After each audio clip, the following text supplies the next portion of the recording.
15 years ago, I divorced my husband after discovering his affair with a childhood friend with whom he even had a child.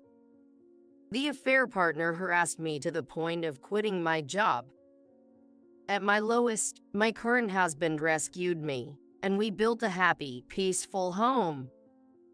However, my tranquility was short-lived. Recently, I encountered my ex-husband for the first time in 15 years. You must still be single, right? Who'd marry a barren woman like you? You still can't say anything nice, can you? My son is cute, just like his mom. Looking down at me with a smug smile, my ex-husband boasted about his child. I replied, "Oh really? What a cute child. Speaking of which, let me introduce you to my children as well." My introduction of my son left my ex-husband stunned and trembling. I'm Caroline Jones, 38 years old. I'm living with my 13-year-old son, Liam, my 11-year-old daughter, Emma, and my husband, Ethan, who is the same age as me. Liam, in his first year of middle school, is right in the thick of his rebellious phase. Lately, he's been quite cheeky and a handful, but when he really doesn't listen, my husband Ethan steps in and sets him straight. Emma, on the other hand, is all about makeup and fashion. As the youngest and a girl, she's quite adept at getting her way. Liam, who adores his younger sister Emma, quickly panics when she playfully threatens, "If you're not nice to Mom, I'll start disliking you, big brother." He hurriedly apologizes, Sorry. Look, I'll be nice to Mom, okay?" He's a straightforward and easily understood charmer, always the one to liven up any situation. I lead a bustling yet joyful life. But there's a detail many are unaware of. I'm a divorcee, now in my second marriage. I ended up divorcing due to my ex-husband's despicable betrayal. 15 years ago, my ex-husband, whom I'll call Michael, was my senior at the university.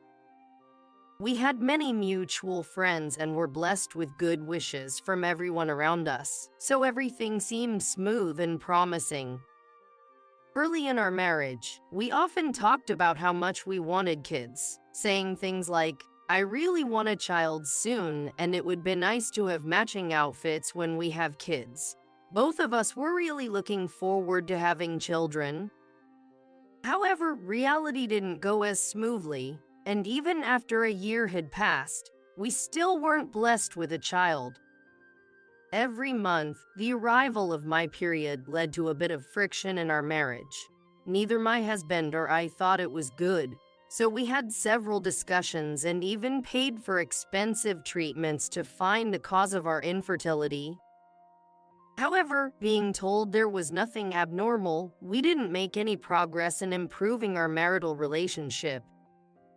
Initially, my husband was encouraging and cooperative. However, as time passed without us having children, he seemed to become irritated and his attitude towards me started to change. When will I ever become a father?"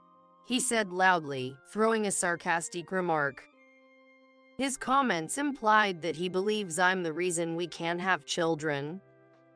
He stopped being cooperative with household chores, leaving everything to me: cooking, washing dishes, laundry, and cleaning. When I asked, "Hey, why did you suddenly stop helping with the housework? You used to do it before," he replied, "Because you're infertile.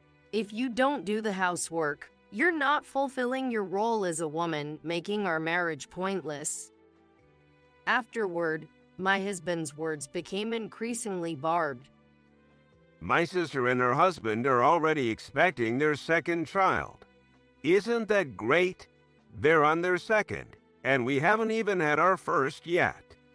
My husband glared at me with a harsh look, scorning and mocking me. If you had a normal body, I would have been a father long ago. How can you say I'm not normal when we don't even know the cause yet? But my husband said, it's always the woman's fault for infertility. Don't you know that? If I had known you were infertile, I would have never married you. You should feel a bit guilty. His words pierced my heart like sharp thorns. I also began receiving calls from my in-laws, eagerly saying, we can't wait to see a grandchild.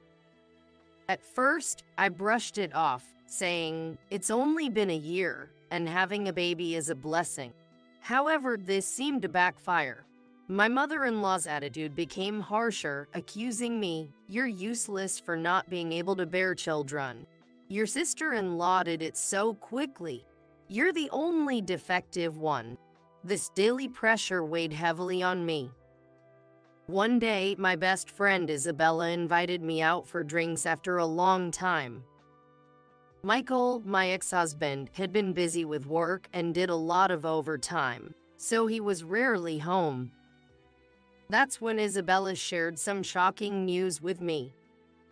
I've been wanting to see you for so long. I have something important to talk to you about, Caroline. I've missed you too, so what's on your mind? Caroline, do you remember Leah? Leah was Michael's childhood friend. They lived near each other when they were young, and their parents were close. Leah attended the same university as us and now works at the same company as me. Leah, the daughter of my company's CEO, got her job through family connections. We weren't close in college since we were in different clubs and departments, and even at work, we hardly interacted being in separate divisions. Once, my husband introduced me just once to Leah, saying, she's my girlfriend, so please get along with her. But Leah, perhaps not wanting to lose her childhood friend Michael, glared at me with sharp eyes. Thinking she disliked me, I tried to avoid her as much as possible. Leah, tall and strikingly beautiful, was so popular in college that she participated in beauty pageants. Being a CEO's daughter and a beauty made her somewhat of a celebrity at our office. Leah, oh, Michael's childhood friend, right? Yeah, I know her. She's beautiful. We're in the same company but hardly interact. What about her? Well, it's hard to say, but I think your husband and Leah are having an affair. What? I was utterly shocked by Isabella's unexpected warning. I saw them recently. They were walking hand in hand, not just like friends. No way. I think you should check it out. If you need to talk, just call me, okay? Thank you for telling me. Michael was cheating. I had suspected it. His behavior towards me was awful, always coming home late, claiming he had to work overtime. He was never around on weekends, always busy with client entertainment. I had a sneaking suspicion, but I was pretending not to notice. That day, after parting with Isabella, I headed straight to a detective agency. The reason was, of course, to gather evidence of my husband's infidelity. Within a week, they had all the evidence, but I wasn't ready to file for divorce. No matter how terrible he was the man I once vowed to spend my life with. I couldn't decide right away. A few days later, I came home to find Michael, who usually came home late, sitting at the dinner table. Oh, you're home. Yeah. I thought you'd be late again today. I tried to sound sarcastic on purpose. Yeah. Sorry about that. I need to talk to you. Having heard about the affair from Isabella, I braced myself for bad news. I want a divorce. What? So that's how it's going to be. I realized he wasn't just fooling around with Leah. He was serious about her. Leah is pregnant. I'm going to marry her. Leah, your childhood friend. You said she was just a friend. and now she's pregnant. You were having an affair. Don't call it an affair. Haha. Makes me sound like a jerk. Can't help it, right? Leah can get pregnant. She's beautiful, and there's no reason for me to choose you over her. Michael's shameless attitude stunned me. He didn't think he did anything wrong. I was speechless. Seeing me silent, Michael smirked and said, My mom has been nagging me to divorce you. She says Leah is prettier, kinder, and can bear children. She always liked Leah better. This will make her happy. I knew they always preferred Leah. Tears welled up in my eyes. Well, I've packed my stuff. Gotta get back to Leah and her upcoming baby. Haha. With that, Michael left the house. I didn't have the strength to stop him. Later, a one-sided divorce paper arrived. A woman's handwriting was on a note tucked inside. Please divorce my husband soon. Seeing the contradictory words, I felt a question mark floating above my head. I really wanted to retort, "No, it was you who took my husband away." Seeing those words, I snapped back to reality. I was stuck with questions on my head. Why am I being blamed? I can't just silently accept this divorce. Determined, I took the evidence I had gathered from the detective agency and filed for divorce mediation. A few days after filing, I received a call from an unknown number. Wondering who it could be, I answered the phone to hear a woman's voice screaming, "What do you think you're doing? Why did you start a lawsuit?" It was Leah, Michael's mistress. "Well, it's only natural, isn't it? I know all about your inappropriate behavior. It's only right that I demand compensation." Compensation? I'm pregnant. How can you be so cruel at a time when I need money for the baby? Who's being cruel here? You're the one who got involved with a married man. You're the one who's infertile, you horrible woman. Her shrieking voice hurt my ears. Anyway, I plan to discuss the divorce, including compensation, in an official setting. Let's talk about it then. I said that and hung up the phone. During the mediation, given the ample evidence, Michael and Leah's relationship was recognized as infidelity. Michael tried to blame my infertility, but the court dismissed his claim as unreasonable since there was no conclusive evidence of my infertility within just a year of marriage. From Michael, I received a lump sum payment of $20,000 as alimony, and from Leah, I received $10,000. I didn't want to drag out any financial ties with them. Thus, our divorce was finalized. However, my ordeal didn't end there. Since Michael, Leah, and I went to the same university, the affair became a topic among many friends. According to a close friend, the rumor was that I had hidden my infertility and married Michael. Some even sympathized with Michael and Leah. That's terrible. Worse still, since Leah and I worked in the same company, rumors spread at work too. Everyone sided with the beautiful and influential company president's daughter, Leah, who made herself look like a victim, her eyes brimming with tears. Caroline is such a horrible person, demanding alimony when I'm about to have a baby. She even hid her infertility. She sobbed, seeking sympathy. At first, I tried to ignore it, but since Leah was the president's daughter, my bosses scolded me, saying, "Don't treat Leah badly."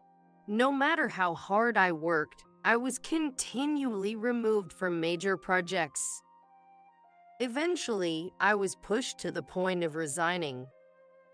While looking for a new job, I was headhunted by another company. "We need someone as diligent and capable as you," they said. In this new workplace, I thrived beyond my expectations. My boss really took the time to see each employee as an individual. Unlike my previous company, there was absolutely no culture of favoritism towards the boss's daughter or nepotism. I found myself drawn to such a wonderful boss.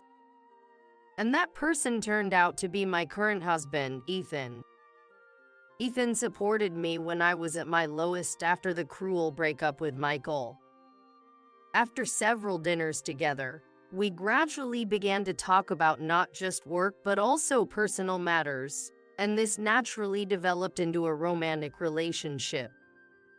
Our relationship was going well, and thankfully, Ethan proposed to me. However, still haunted by my past, I confessed my fears of infertility to him. Then Ethan looked at me with sincere eyes and said, "Of course, I'd be happy if we have children in the future. But the most important thing is that I love you, Caroline. You mean everything to me. So, even if we can't have children, I'll always be by your side." Saying this, he gently hugged me. I was truly happy.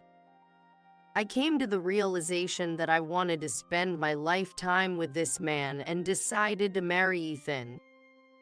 Shortly after marrying Ethan, we welcomed our first child, a son named Liam. Not long after, our second child, a daughter named Emma, was born. Maybe the inability to conceive with Michael was a matter of timing or compatibility. Parenting is challenging, but we are living happily every day. One day, I was attending a friend's wedding. As the wedding reached its midpoint, with guests mingling and making their rounds of greetings, I stood up from my seat to head to the restroom. That's when, for the first time in 15 years, I spotted my ex-husband, the man who had left me. Yikes. Why is he here? My mind went blank for a moment. But then I remembered today's bride and groom were our university friends. It couldn't be helped that my ex-husband was there. I tried to ignore him and walk by without being noticed, but he loudly called out, "Hey!" He noticed me after all. Heck, what? What do you mean, what? You're here too. Haven't seen you in a while. You've gained weight. Ha. Ha ha. Michael, possibly drunk, was talking loudly and spitting while talking to me. "You haven't changed a bit." Still as sarcastic as ever, I added in my mind. Then my ex-husband called his family over. There were Leah and her son. Leah, seeing me, laughed and said, "Oh my, long time no see. Have you put on weight? Stress eating, maybe? Ha ha." We've been through a lot. Ha ha. You're still infertile, right? No one would want you now. Ha ha. I was so appalled by their rude behavior that I was at a loss for words. Suddenly, I noticed their son looking down, blushing with embarrassment. He had very handsome features. I forgot to introduce him. This is my son. He looks cute like Leah, right?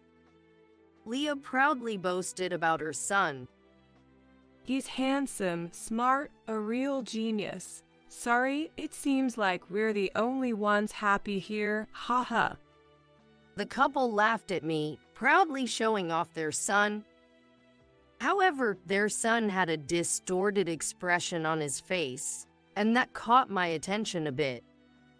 It seems he's growing increasingly dissatisfied with his parents' attitude of scorning others right in front of him. I thought to myself, he must be a really kind child. But I had no time for them. Just as I was about to leave, Michael grabbed my arm tightly. You divorced me because of infertility, and yet you still had the gall to take money from us. Michael seemed to still hold a grudge about something that happened 15 years ago. If anyone should hold a grudge, it's me. Then Leah turned to me.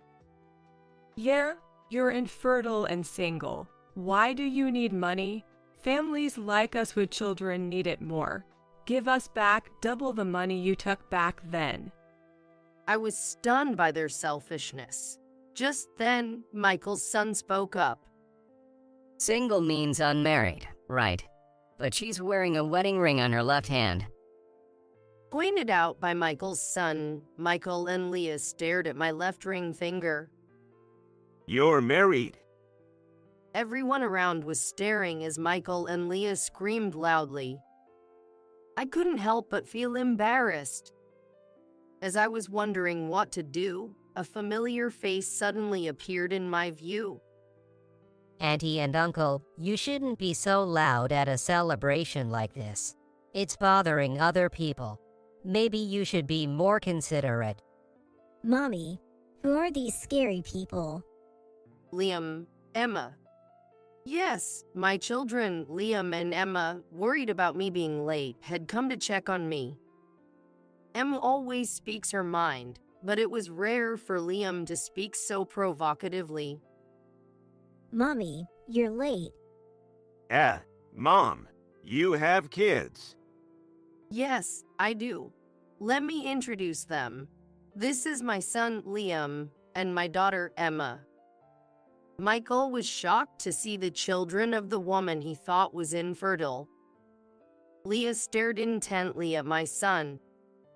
After a while, they began to speak in a muttering tone, with a voice that seemed strained and hoarse. That uniform. It seemed they were curious about my son's attire. Yes, he came straight from school with my husband, so he's still in his uniform. Not that, I mean. That uniform, it's from that famous private middle school. Oh, yes. Liam worked hard and wanted to try for it, so we let him take the exam. He passed and has been attending that private middle school since this year. Indeed, my son excelled in his studies and was attending a renowned school in the area. No way. That can't be your son of all people. My daughter, too. Next year, she plans to take the same school's exam. Yeah, and you know, Liam is amazing. He won a violin contest. Violin? I thought I recognized this boy. He was on Evie recently. You saw that? Yes, he's been getting quite a bit of media attention lately. He was coming back from violin practice today. No, this can't be. Leah and my ex-husband were amusingly speechless. You were supposed to be infertile. How could you have children like this? To the flustered Michael, I conveyed calmly.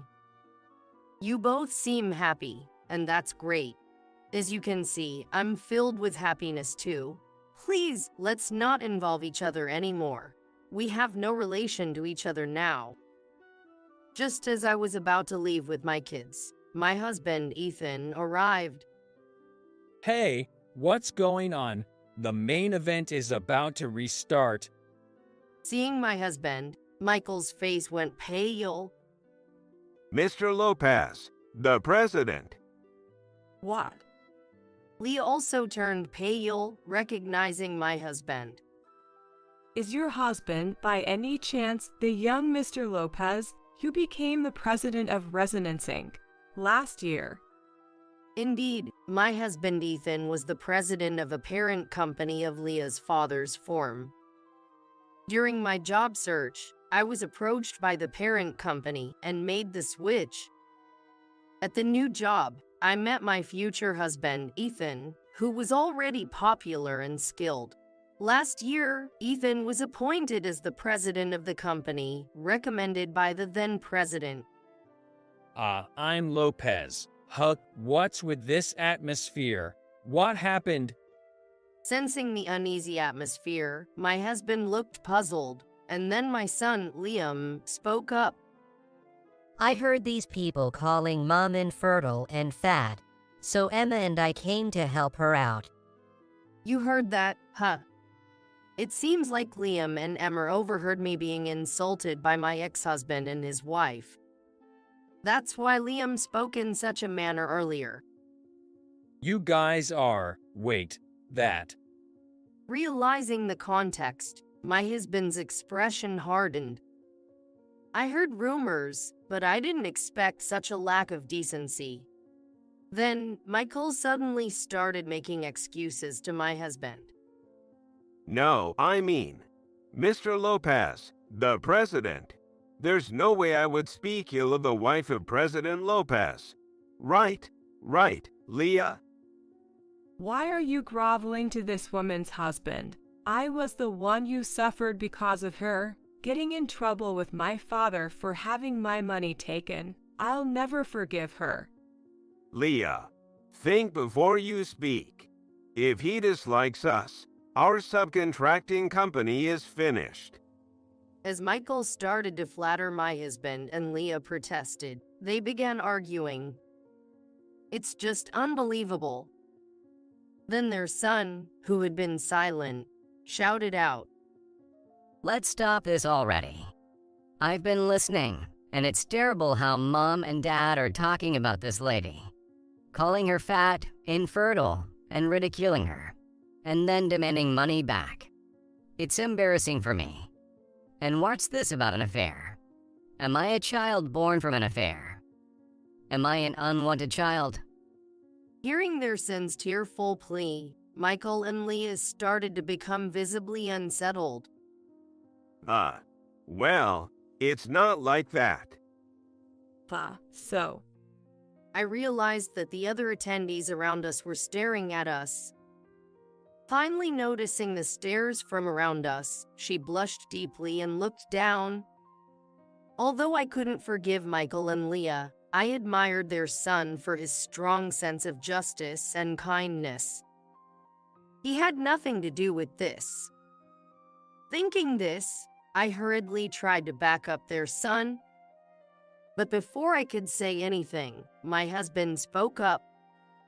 Thank you for defending my wife from the insults. You really are a kind child, He said, patting the boy's head. Continuing, I also spoke up with a smile. But maybe I am a bit chubby. That's not true at all. Well, actually, I'm pregnant. My belly has been growing. I said, stroking my belly. Actually, I was then pregnant with our third child. I was on maternity leave. To the child with tear-filled, reddened eyes, I said, Your mom also nurtured you in her belly with great care. You're not an unwanted child. Your mom and dad love you and are proud of you, right? Saying this, I looked at Michael and Leah. The boy also asked them, Really? They quickly nodded and said, Yes, you're our pride. Yeah, you're very important to us. The boy immediately brightened up with a smile. Seeing him smile, I felt relieved. Let's get back to our seats for now. It's a day of celebration. Saying that, each family returned to their own seats. And so, the chaotic scene came to an end. The wedding concluded successfully, and as we headed to the station, Leah and Michael approached with their son, holding hands. Liam and Emma were protective of me, but my husband chuckled and calmed them down. Sorry about that. We're truly sorry. It's late, but we regret everything, including today. And thank you for earlier, for our son. It was the first apology I had received from them in 15 years. Perhaps having a child had changed them a bit. I just laughed and said, Really, after all this time? Well then. With just that one phrase, I turned my back on them and began to walk away. Liam offered to carry my bags and took the one with the maternity mark on it. Emma cheerfully said, "Here you go," and draped a coat over my shoulders.